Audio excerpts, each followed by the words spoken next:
Então, vamos lá, prossigamos. Veja bem, nossa aula de hoje, ela vai tratar especificamente sobre a socialização ou processo de partilha do conhecimento acadêmico. Nenhum conhecimento acadêmico ele é produzido apenas para que o seu produtor ou pesquisador envolvido, os pesquisadores envolvidos, eles adquiram um título, mas ele é produzido para que um novo conhecimento possa estar disponível e as pessoas possam usufruir desse novo conhecimento, a sociedade como um todo, ou determinados setores sociais aos quais aquele curso, aquela produção de conhecimento seja vinculada, possa usufruir daquele conhecimento. E para que a sociedade possa se apropriar desse conhecimento produzido, é preciso que ele seja divulgado, é preciso que ele seja exposto. Então, inevitavelmente, toda a produção de conhecimento científico, ela passa por um processo de divulgação. Pode não passar por todos os processos que nós iremos tratar aqui hoje, mas ao menos um ou dois desses processos ela terá obrigatoriamente que passar para ser validada, né? Caso contrário, ela não tem a chancela, não tem a validação da comunidade acadêmica, da comunidade científica, e, portanto, não se trata de uma produção que se dê reconhecimento, que se possa reconhecer a sua validade, a sua importância. Então, esses espaços de partilha e divulgação do conhecimento científico que nós iremos tratar envolve as bancas de defesa, desde a banca de defesa de TCC, banca de defesa de projeto de pesquisa, banca de defesa de tese, de dissertação, os eventos, e aí nós iremos tratar dos eventos em duas dimensões: a apresentação de trabalho em evento e a publicação de trabalho em evento, que são chamados anais dos eventos, os arquivos daquele evento. A publicação em revistas, que é muito conhecido no meio acadêmico como periódicos. Periódico científico são as revistas científicas cadastradas, reconhecidas pela CAPES, que é o órgão do governo federal responsável pelo reconhecimento dessas revistas, pelo cadastro dessas revistas, pela avaliação dessas revistas, atribuição de notas, e também a publicação em livros ou coletâneos, né? Estamos dividindo aqui livro quando se trata de uma publicação individual e coletânea quando se trata de uma publicação que envolve mais de um autor naquela mesma obra. Então, nosso percurso é por aqui. Tá? Nós trilharemos esse caminho na nossa aula de hoje. A ideia é que, ao chegarmos a esse ponto, todos os outros elementos já discutidos nas aulas anteriores, eles tenham ficado claro o suficiente. E o que eu quero dizer quando me refiro a ter ficado claro o suficiente? Que vocês tenham compreendido que há todo um ritual, há toda uma liturgia, um processo pelo qual o conhecimento científico passa, né? Desde a sua concepção até a sua produção e o seu consumo, a sua socialização com a sociedade de um modo geral. Esse processo ele envolve o cumprimento de regras mais burocráticas e técnicas mais procedimentais, que é aí onde entra a ABNT, para dar à produção do trabalho científico uma linguagem padronizada, e ele segue também um ritual teórico-metodológico no sentido de orientações procedimentais do como fazer para que isso tenha validade, do como fazer para que esse conhecimento tenha o selo de conhecimento acadêmico, que são os elementos relacionados à produção científica, à escrita científica de um modo geral. Então, a metodologia científica aí abarcaria os aspectos mais técnico-procedimentais, que tem a ver com colocar aquela produção em uma linguagem padronizada, uniformizada, que possa ser legível, que possa ser compreensível para todas as pessoas que dominem aquele código, que, nesse caso, as pessoas que pertencem ao campo acadêmico ou que tiveram com o campo acadêmico algum tipo de contato, e o outro elemento são as orientações relacionadas ao como se faz ciência. A que tipo de percurso o conhecimento científico precisa passar para ser reconhecido como tal, né? Para poder ser chamado de científico, para poder ser caracterizado como ciência. Então, esse percurso é o percurso do método científico, é o percurso da validade do conhecimento que é testado, que é metodicamente organizado, que é controlado do início, meio e fim, e que ele pode ser reproduzido por outros pesquisadores, mantidas as mesmas circunstâncias de produção, para que dê o mesmo resultado. Isso nós vimos nos 3 encontros anteriores. Então, a ideia é que, ao passar por esse processo, por todo esse processo, agora nós entendamos como é que esse conhecimento chega até nós, na condição de artigo científico, na condição de capítulo de livro, na condição de trabalho acadêmico nos repositórios institucionais, que é o caso dos TCCs, das dissertações e das teses, que são acessadas de forma bruta nos repositórios institucionais, né? Então, esse é o percurso de hoje, entendendo que ele faz parte de uma última etapa de um caminho que nós percorremos, que chegamos até aqui. Pois bem, nossa primeira etapa, então, é a banca de defesa. Uma banca de defesa, ela é um evento que marca a vida de todos nós como acadêmicos, independentemente do grau, se de graduação ou pós-graduação, e que há muito mito, há muita informação equivocada acerca desse evento. Tá? Então, eu pensei em garantir esse espaço dentro do minicurso justamente para que a gente possa conversar sobre o que é realmente válido e o que não é válido quando se trata de banca de defesa, o que é mito e o que é verdade, né? O que é fato e o que é fake quando se trata de bancas de defesa, porque todos nós passamos por esse evento em algum momento da vida. Eu já passei por cinco bancas de defesa durante a minha vida acadêmica. Vocês passarão, no mínimo por uma, se quiserem terminar o curso de vocês. E a gente precisa entender como é que esse mecanismo funciona, qual é o seu papel no processo de divulgação da escrita acadêmica, de validação do conhecimento científico. Tendo em vista que a banca, neste caso, ela ocupa muito mais o papel de um mecanismo de validação, de carimbo do conhecimento produzido do que um meio de divulgação propriamente dito, né? A gente está tratando ela aqui como meio de divulgação, mas ela tem esse duplo caráter. Ela é, ao mesmo tempo, um meio de divulgação onde você divulga para um grupo mais restrito, mais específico e mais especializado, em primeira mão, o seu trabalho, mas esse grupo não só tem a função de entrar em contato com o seu trabalho, mas de dar a ele o carimbo de aprovação ou de reprovação.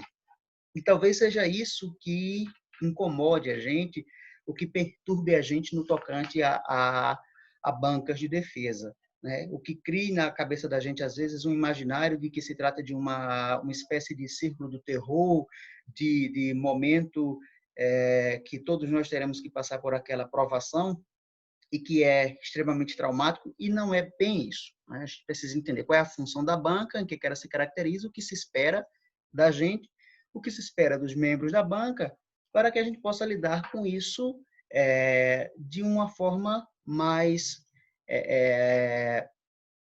não diria natural, né? Mas de uma maneira menos traumática, ou talvez mais tranquila, né? Para que a gente, quando chegar nesses momentos, já não chegue com o peso do nosso psicológico contando mais alto do que o nosso preparo científico, né? Tendo em vista que o nervosismo, a angústia quando se trata desses momentos de exposição oral na banca, às vezes fala mais alto do que toda a preparação pela qual nós passamos e toda a apropriação do trabalho que nós produzimos. Então, veja bem, como mecanismo de validação daquele conhecimento científico, o primeiro espaço que consome aquele conhecimento, que tem acesso àquele conhecimento e na condição de especialista que carimba ou não aquele conhecimento como algo cientificamente válido, a banca tem uma importância primordial. E essa importância consiste justamente em direcionar um olhar de especialista para aquele conhecimento, procurando captar nele o cumprimento de todos aqueles processos, de todos aqueles procedimentos teórico-metodológicos exigidos de qualquer conhecimento científico e, uma vez detectado isso ou não, apresentar ao autor contribuições para a melhoria e para o aperfeiçoamento daquele trabalho. Veja, essa é a função da banca, tá? Avaliar o trabalho no tocante ao cumprimento daquilo que se exige para aquele tipo de produção, Então, se for uma banca de TCC, o nível de exigência é um. Se for uma banca de doutorado, o nível de exigência é outro. Se for uma banca de seleção, o nível de exigência tem que ser compatível com aquela seleção e com o grau que aquela seleção vai conferir. Então, há essa adequação. E essa adequação, ela leva em consideração se aquilo que está sendo proposto, apresentado à banca, corresponde àquilo que é exigido. Então, tanto a banca tem critérios muito claros do que precisa avaliar, como a pessoa que está apresentando tem que saber de forma muito clara aquilo que ele tem que apresentar, né? Então, essa é a primeira questão. Eu que vou defender um trabalho, e aí se chama banca de defesa, eu tenho que ter muita clareza que eu vou defender a produção de um conhecimento novo e o caminho pelo qual passou esse conhecimento, os resultados aos quais eu cheguei, para que a banca possa, a partir dos critérios que são compartilhados por mim, por ela, que são os critérios de aplicação teórica, de cumprimento dos procedimentos metodológicos, a partir desses critérios, a banca possa validar ou não o meu trabalho. O meu orientador de mestrado dizia uma coisa que era muito interessante. Eu acho que tira um pouco da angústia já das nossas costas. Ele dizia assim: se o seu trabalho chegou até a banca, 7 você já tem, tá?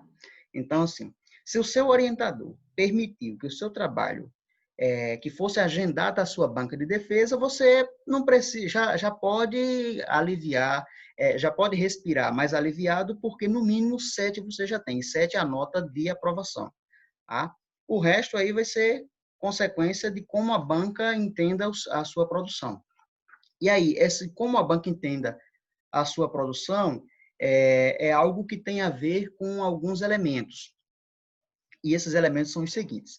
Primeiro, ao analisar aquela produção, a banca vai prestar atenção no cumprimento dos aspectos técnicos, teóricos e metodológicos. E isso tem que ter um consenso sobre essas questões. Não pode existir para você e para a banca divergências nesses aspectos. Quer dizer, se a norma diz que uma citação direta curta, ela não pode passar de 3 linhas, e ela não passa de 3 linhas, e o membro da banca coloca algo em outra direção, reclama que ela teria que passar de 3 linhas, aí há uma divergência entre você e a banca, e muito claramente algo que pode ser solucionado recorrendo-se à norma. Tá? Então, há elementos técnicos sobre os quais não pode haver divergência, que há um padrão a ser seguido, e esse padrão, tanto você quanto a banca precisa estar consciente dele, a banca para cobrar e você para apresentar. Se você está fazendo uma entrevista, diz que fez uma entrevista, mas não apresenta as entrevistas no seu resultado, aí a banca tem muito claramente algo a cobrar, que é: você anunciou que fez algo, mas não apresentou o anúncio que você diz ter feito, né? Então, é mais um elemento teórico-metodológico. Você diz que queria saber a concepção, seu projeto, sua pesquisa se preocupou em saber a concepção dos professores sobre determinada questão, mas você não, em nenhum momento, conversou com nenhum professor. Não fez observação, não aplicou questionário, não fez entrevista. Você quer saber a concepção dos professores, mas como é que você quer saber a concepção dos professores se você não ouviu, não usou nenhuma técnica que possibilitasse aprender esse elemento? Então, isso a banca vai analisar. Veja que a análise da banca é uma análise técnica, especializada se você cumpriu o ritual, tá? O percurso de validação desse conhecimento. Um outro aspecto da banca, e aí é um aspecto que diz respeito a qualquer leitura e a qualquer leitor, que é uma interpretação diferente daquilo que você escreveu. Então, isso é normal que aconteça na banca, assim como é normal com qualquer pessoa que pegar o seu trabalho, ele possa ler e interpretar de forma diferente, ter uma interpretação diferente daquela que você, como autor, tinha a intenção ao escrever. E isso não é uma questão de defeito do trabalho, isso é uma questão de leitura, isso é uma questão de interpretação, isso é uma questão que se resolve no campo do debate de ideias, no campo da discordância. Então, esse segundo aspecto, ele é talvez o que a gente mais confunda, que é quando vê alguém da banca pegando pesado em determinados elementos, criticando, discordando de determinadas ideias, a tendência da gente é achar que o trabalho daquela pessoa naquele aspecto foi muito ruim ou a pessoa não fez aquilo direito. E não obrigatoriamente significa isso. Pode significar uma interpretação do membro da banca que expressa simplesmente o seguinte: sendo eu o autor do trabalho, teria feito desse outro jeito. Tá? Sendo minha a pesquisa, eu teria seguido esse outro caminho. Então, essa divergência, nenhum de nós escaparemos nas nossas bancas, por mais perfeito que seja o nosso trabalho. Se ele tiver 100% para nós, ele pode estar 99% para um outro examinador, 75% para um outro examinador, 89% para outro examinador, porque isso tem a ver com a subjetividade, com o como eu faria se o trabalho fosse meu. Então, esse tipo de divergência a gente não consegue evitá-lo, e é importante estar preparado para ele, para respondê-lo, tendo em vista que depois da nossa apresentação e depois da fala de cada examinador, há a oportunidade de que a gente responda às colocações feitas pelo examinador. Então, não tenham medo desse tipo de divergência e nem entendam essas colocações numa banca de vocês ou de um colega que vocês forem assistir como um suposto defeito que o examinador está colocando no trabalho, tá? Isso tem a ver com a perspectiva de análise. Agora, se a análise que ele está colocando tem a ver com os elementos técnicos, com os elementos teóricos e metodológicos, aí sim, aí nós temos problemas de método, aí nós temos problemas de validação científica. Então, esse é um elemento importante para a gente entender com relação à banca e desmistificar, tirar da cabeça essa ideia de que ali é um complô para procurar defeitos do seu trabalho e para lhe detonar. E não é bem isso, né? Se trata de um comitê especializado para poder analisar o mérito do seu trabalho, o cumprimento do ritual científico e apresentar as perspectivas de leituras a partir da formação específica de cada um dos examinadores. Com relação à banca, pessoal, me dá um feedback.